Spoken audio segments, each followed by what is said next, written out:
Welcome to an introduction to the why, who, when and how of involving stakeholders in marine or maritime spatial planning, here shortly called MSP. This presentation has been developed by Nordregio within the project BONUS BASMATI, co-funded by the European Union and national research funders in the Baltic Sea area. It is based on Handbook, Process, Methods and Tools for Stakeholder Involvement in Maritime Spatial Planning, authored by the Nordregio MSP team with Alberto Giacometti, Andrea Morf, Kira G, Michael Kull, Søren Eliassen and Erlin Cedergren, and by Hanna Luchtala from the University of Turku. We also warmly want to acknowledge the support of Nordregio Communication Officer Vaida Rasaitite and of further research and development projects on MSP in the Baltic Sea area, such as Bonus Baltspace, Baltic Scope and Pan-Baltic Scope. And of course, all the Baltic Sea area marine planners who kindly shared their insights on stakeholder involvement with us. This presentation aims to help systematically structure reflection about stakeholder involvement in MSP. Especially young planners might benefit, but also more seasoned ones might find inspiration and new insights. Marine planning is closely interwoven with land-based planning, so even land planners might benefit here, both in terms of methods and marine planning. As marine or maritime planning systems often differ considerably between countries, this introduction is kept to a general level. The presentation consists of 4 sections. Section 1 provides the necessary background on MSP and stakeholder involvement. Section 2 focuses stepwise on 4 key questions to ask before involving stakeholders.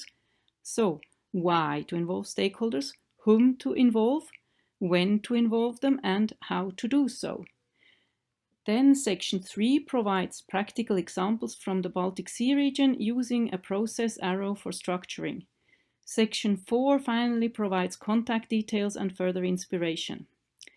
This presentation can also be used as a training module. It includes 6 slides with questions to stepwise reflect on stakeholder involvement in relation to your own context. Thinking this through helps developing your own strategy for stakeholder involvement. The reflection slides will stay for circa 5 seconds. If you need more time, hit the pause button and continue when you are ready. Firstly, the introduction here provides some background on the relation between MSP and stakeholder involvement. MSP is about coordinating the use of the sea, where we share both the surface and what is underneath.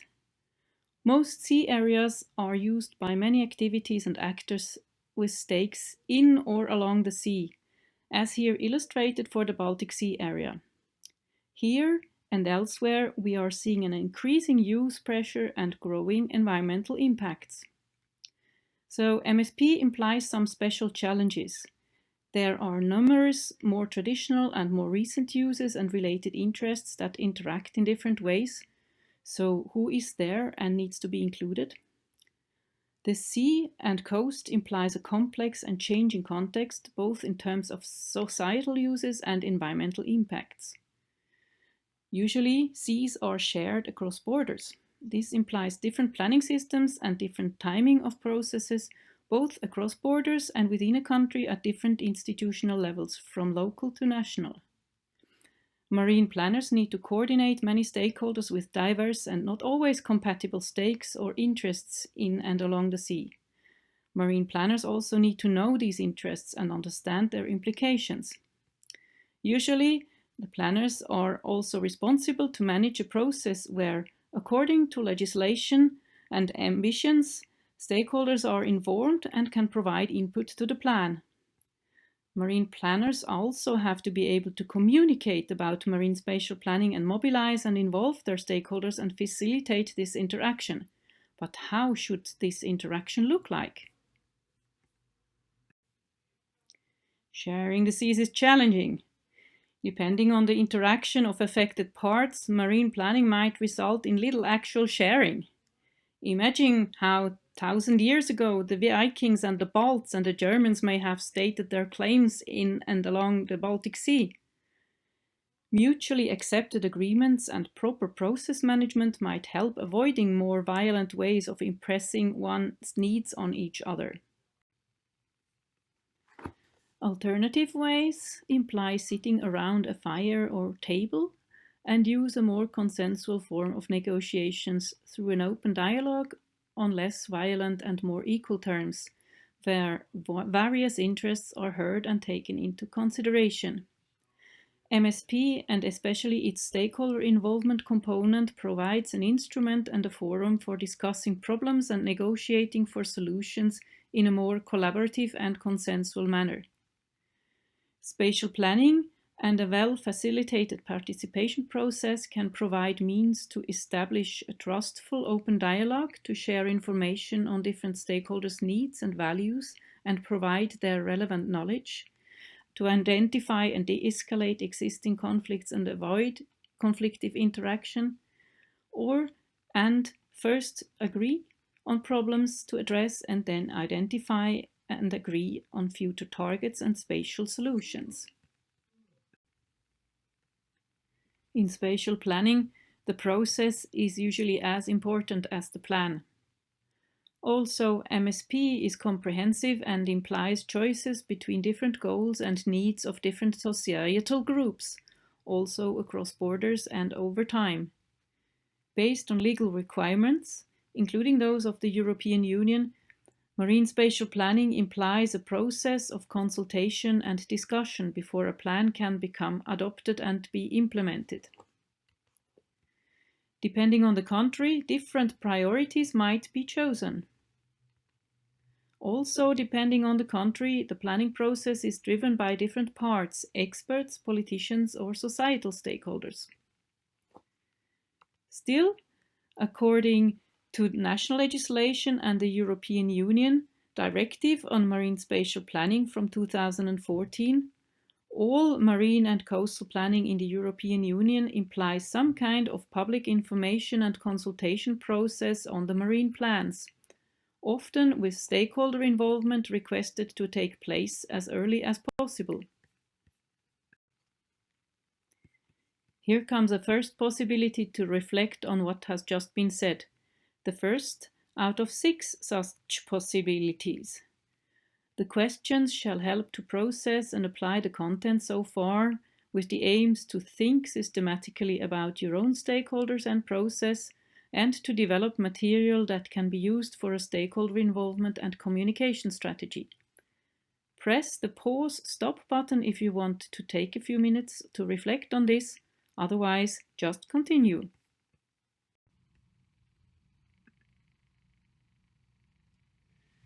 The second section elaborates on 4 key questions to answer when preparing for stakeholder involvement. Like any other planning, also MSP should be seen as a continuous process. As it is new in many countries, it might be important to think the process through systematically from the very beginning, especially when doing this for the first time with a new authority, new legislation, and new circle of stakeholders. Thus, even before initiating a stakeholder involvement process, we propose to think through the following 4 key questions, and in this sequence. Why should stakeholders be involved? What should planning achieve? What are the important purposes of the process itself? That's the first one. The second one, who should be involved? The third, when to involve, when in the process and how often? And finally, how to involve whom in terms of interaction and methods. First, we explore the why question, meaning the purposes of stakeholder involvement or participation in MSP. Originally, spatial planning and many other types of resource management were considered more as a matter for experts, tasked to provide rational and technically suitable solutions to political decision makers for adoption. Involving those affected was not high on the priority list. It mainly implied informing those affected on the decisions taken. Spatial planning was more of a top-down exercise supported by expert knowledge. Over the last decades, also as a reaction to protests from those planned and managed and to calls for empowerment of disempowered groups, complementary views on participation and related practices evolved partially even becoming codified in legislation. An illustration of this paradigm shift and complementary purposes building on each other has been provided by the Stairway of Participation in Planning by the German planning scholar Klaus Selle from the Planning Institute in Hanover in 1996. Here, the forms of participation are matched with related purposes or rationalities and roles of planners and participants. So, in the 1960s, participation was a matter of informing and consulting directly affected parties with formal rights about the final plans to provide juridical protection in legally defined processes. Then, in the 1970s, based on civil protests against top-down planning, informing and consulting was widened to a broader public, with the purposes to both improve the knowledge base and efficiency of planning and to democratize planning and promote its legitimacy. Participation in the 1980s implied a complementary step on the stairway, that of mobilizing and empowering citizens to become active on their own, using their own potential to achieve change. Lastly, the 1990s implied a further complementary understanding and related forms, that of cooperating on equal terms and sharing responsibilities for solving problems together, with focus on collaboration and synergies and mutual learning. This understanding is evolving further along complementary lines in parallel with the development of methods of involvement and understanding of planners and participants' roles, such as also thinking in terms of stakeholders not physically present or not formally empowered in the same place, or of non-human stakeholders, or along new lines of defining different groups. Further insights include further refinement of conflict management thinking, and that top-down initiatives need to meet and exchange with bottom-up ones and vice versa. All this provides inspiration to marine planning, developing new systems and practices of participation.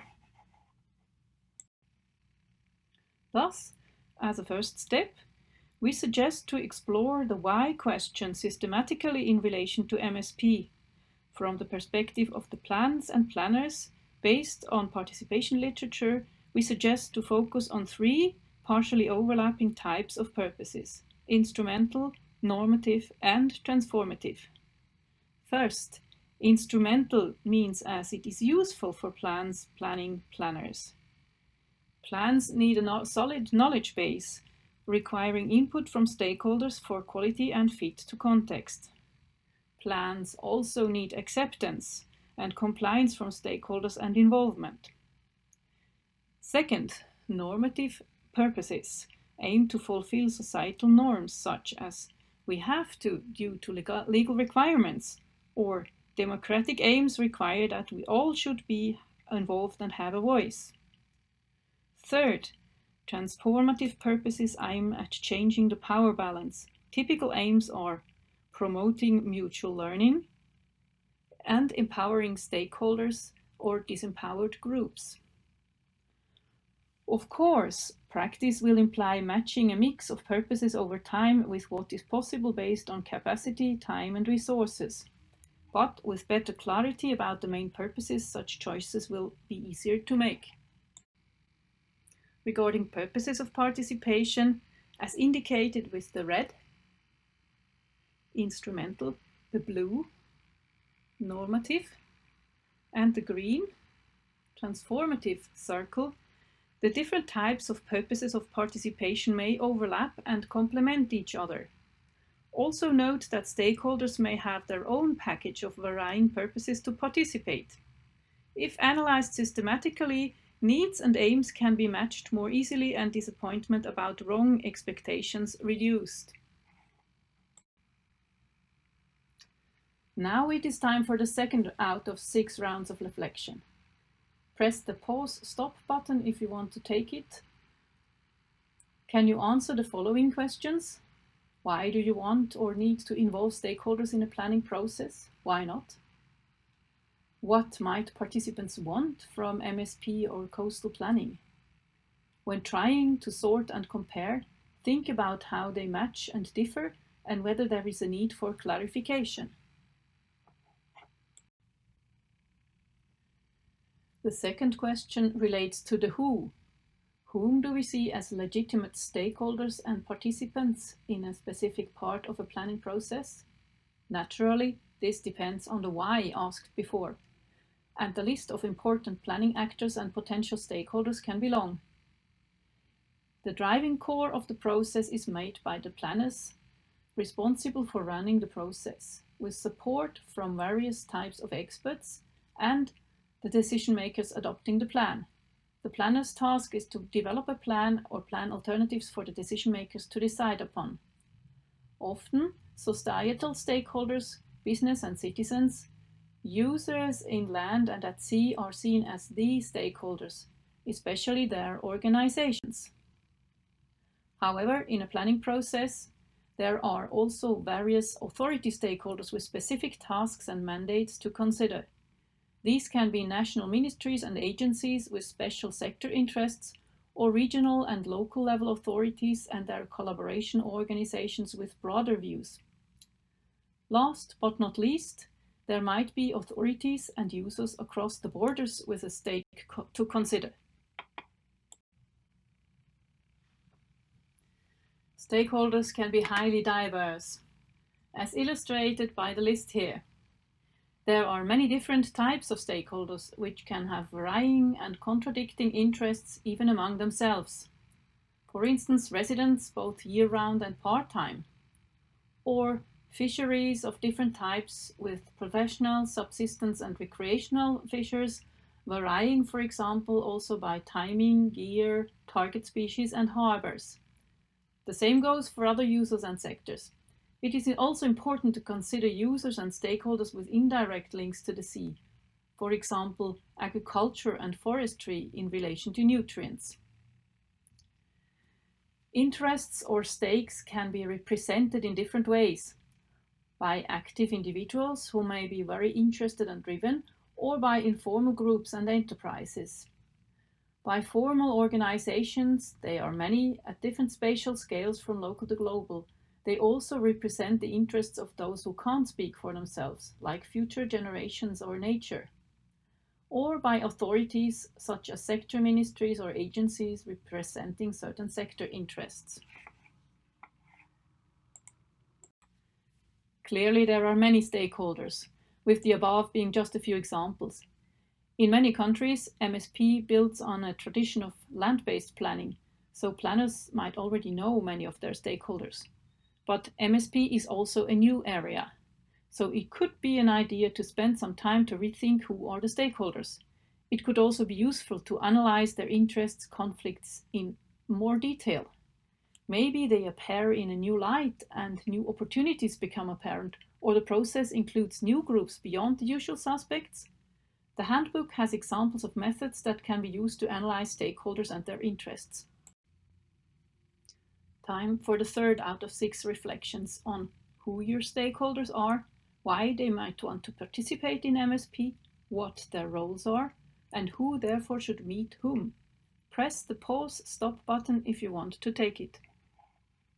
The third question is when to involve stakeholders. This depends on the stage of the process.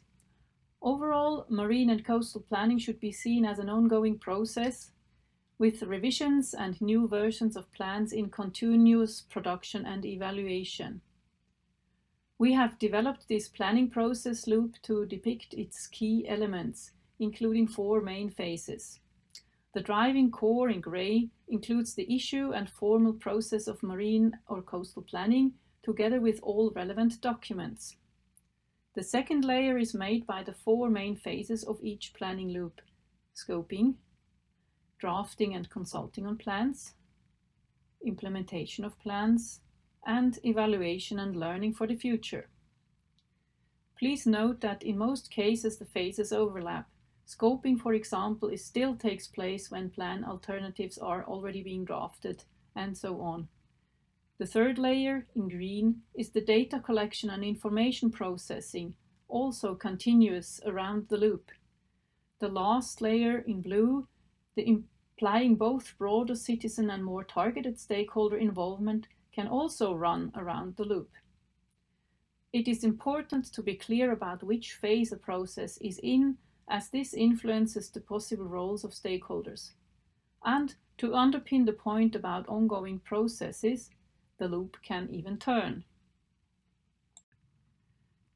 The fourth reflection focuses on when to involve stakeholders.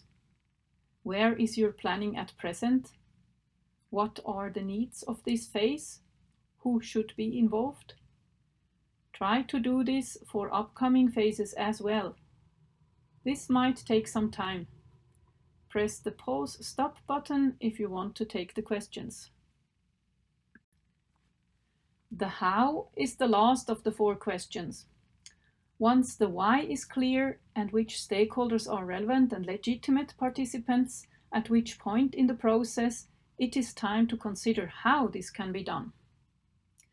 This stairway of MSP participation shows different intensities of interaction in stakeholder involvement, which is a fundamental consideration. How much involvement, how much interaction, how much shared work and responsibility is desirable and possible? The stairway contains 6 complementary steps: information, consultation, deliberation, collaboration, decision-making, and process responsibility, each of which has different levels of power sharing and intensities of interaction. See the interaction arrows and symbols. The steps rest on each other and on legislation, resources, and the capacity of both the responsible planners to involve and of the stakeholders to participate.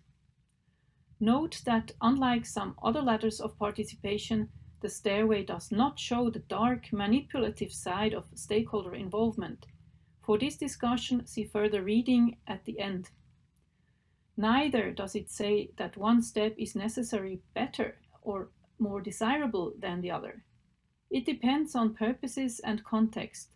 The 6 steps are complementary, as in Selle's stairway presented earlier.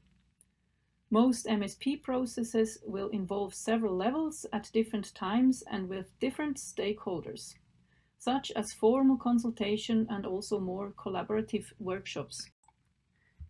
Besides the intensity of interaction, another question is whether to use direct or representative participation.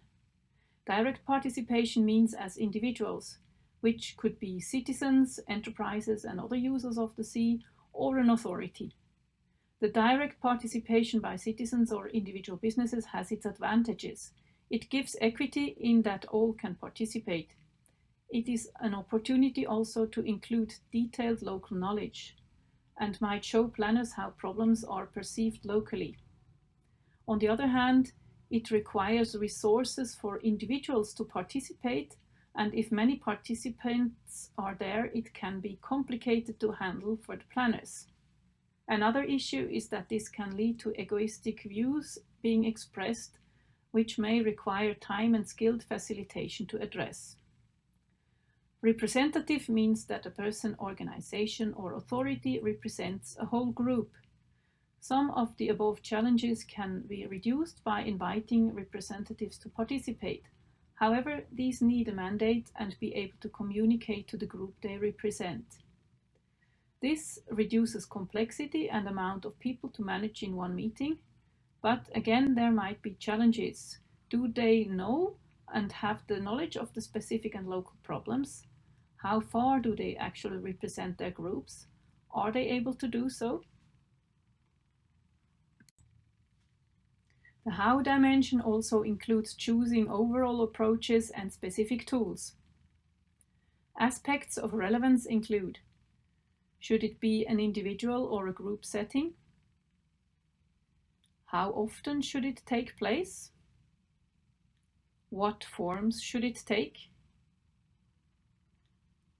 What kind of content should be in focus at each event?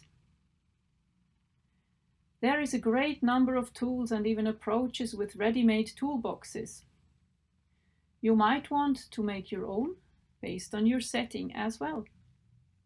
Leadership skills and capacity are an issue whatever approach is chosen. A capable facilitator, for example, some skills in handling difficult situations, and so on. The handbook has many examples of tools that facilitate stakeholder involvement and dialogue. Some are techniques, like workshops, others are more technical tools, like timelines or multi-criteria analysis, or actually digital applications. Here, the BONUS BASMATI project has also developed tools. Some are analysis and mapping tools, some allow sharing and interaction. Examples are the Baltic Explorer, Synergy, Spacia, Mytilus, and ESA. The fifth reflection focuses on how to involve stakeholders in a specific context. We suggest using the stairway and other tools that you have so far been presented to. Also, this may take some time. Press the pause stop button if you want to take the questions. Based on the 4 questions introduced, we now provide examples from MSP processes in the Baltic Sea area in different planning phases, using a more detailed process arrow to illustrate the diminishing breadth of scope.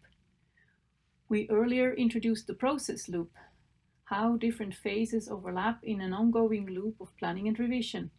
Here we study one such round, stretched out over time, with a focus on stakeholder involvement, the blue arrow, the green standing for knowledge and the grey for document processing.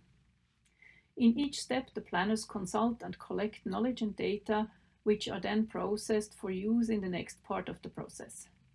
Over time, the scope in terms of interaction, data, and document content is gradually narrowing down.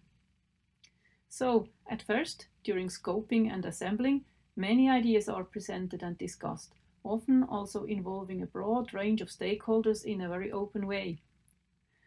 The drafting and consulting phase implies often more focused processing and deliberation, and often only on a few alternatives discussed with relevant stakeholders. Still, new stakeholders might pop up based on the discussions earlier.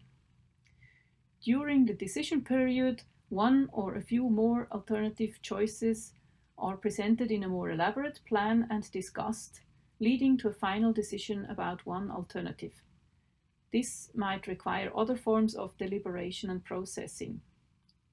The final part of the timeline are the collapsed implementation and evaluation phases, providing input to plan adjustments or a new planning process, usually after 6 to 10 years. Next comes some Baltic Sea examples, starting with the rather open scoping and drafting phases. In Denmark, the initial scoping phase focused on extracting knowledge and data about the sea from various stakeholders in semi-closed workshops. Not all stakeholders were involved, and the process was not public.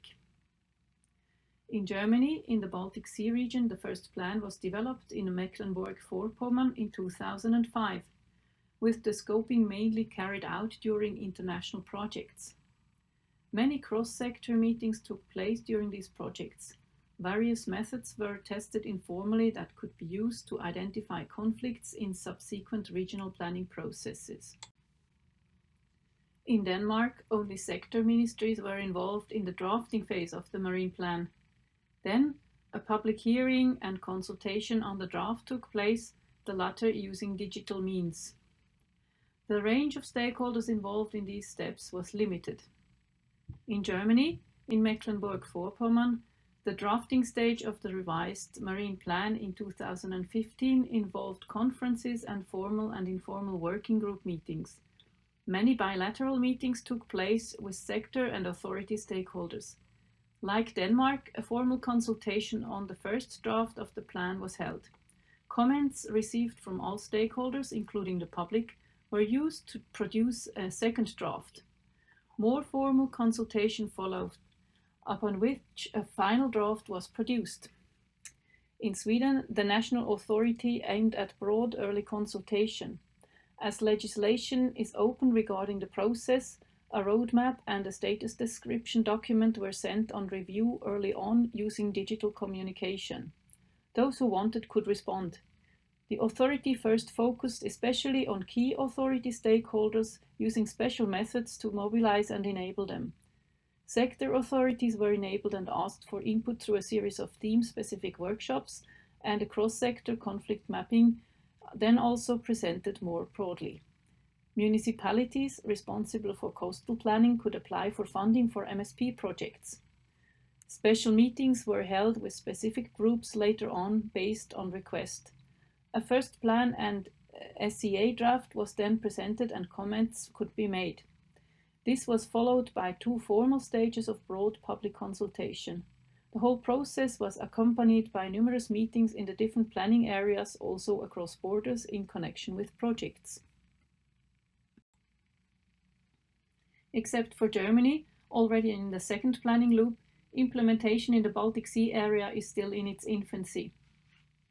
In Sweden, adoption by the government is underway, and implementation is to occur at all levels, from local spatial planning to national sector authorities. Swedish planners see the long and broad participation process from 2013 to 19 as key to now promote implementation, anchoring the plan with implementing authorities at all levels, including across borders. In Germany, in the economic zone, the final version of a plan is published as a legal ordinance, from which point onwards it is binding. The plan is valid for about 10 years, after which it is revised, which is actually now underway. As for evaluation and learning, Sweden has initiated an evaluation of the process and is presently developing a framework to follow up planning and the impact assessment in consultation with relevant authorities and other actors. In Germany, in the exclusive economic zone, an informal evaluation was carried out by the planning authority of the impact of the first plan. Evaluation also reviewed the first planning process, including lessons learned from international projects. As a result, the participation process for the second round of planning was improved. It now includes more and broader informal consultation before the formal consultation stage. In Mecklenburg-Vorpommern, in the second round of planning, there were many working group meetings with different stakeholders, linked to research and cross-sector meetings. The purpose was to implement and also advance the plan ready for the next planning loop. This is the 6th and final reflection, allowing you to think about all 4 questions and start drafting a stakeholder involvement or communication strategy. Use what you have collected earlier and put the bits together for each process phase and group. Also, this may take some time. Hit the pause stop button if you want to take the questions now. We now come to our conclusions. Thanks for listening. To sum up, we recommend to systematically think about the 4 questions already early on in your process. Make sure you communicate clearly why, who, and how involvement, as this shapes participants' expectations. Empower those stakeholders who might need it by educating, training, using appropriate means and timing to include them, and by listening. Make also sure to document and show clearly how you are using stakeholder input. All of this promotes a transparent and legitimate process. We hope that this presentation has helped you to develop your own thinking about stakeholder involvement in general and about how to develop your own communication strategy. We also look forward to receiving any feedback. You can follow us on Twitter about MSP and stakeholder involvement. For further inspiration and deepening on the topic, here are some links to material where we and the planners have developed our reflections on stakeholder involvement in MSP. We especially want to mention the websites of the bonus-financed projects Basmati and Bald Space. Very interesting for planners are also the lessons learned reports, the case studies and special recipe books resulting from Baltic Scope and its follow-up Pan-Baltic Scope. For those interested in the thinking behind this and more scientific further reading, we recommend 2 texts by Morf and colleagues and the references therein. Firstly, Chapter 10 in the recent book by Sauka and Guy, Maritime Spatial Planning, Past, Present and Future. presenting the theoretical background to the MSP participation stairway. Number 2 is a paper on stakeholder integration in transboundary MSP in ocean and coastal management from 2019, presenting the Baltic Sea context.